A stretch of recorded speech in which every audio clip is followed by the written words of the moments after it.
بسم اللہ الرحمن الرحیم۔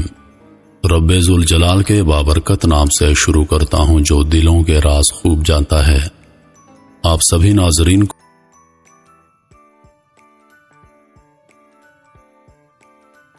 داستان الف لیلہ میں تیسری کہانی پیش خدمت ہے۔ آئیے ملاحظہ فرمائیے۔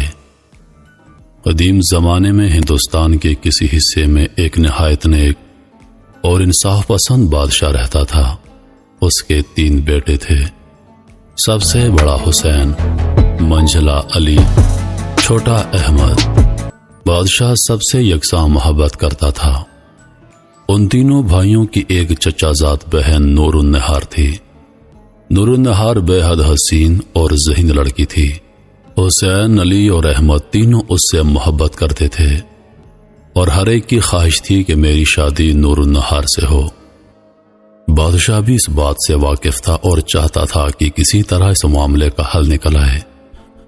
بہت غور کے بعد ایک روز اس نے تینوں بیٹوں کو بلایا اور کہا کہ تم تینوں سفر کے لیے جاؤ اور میرے لیے حسب مرضی کچھ تحفے لے کر آؤ۔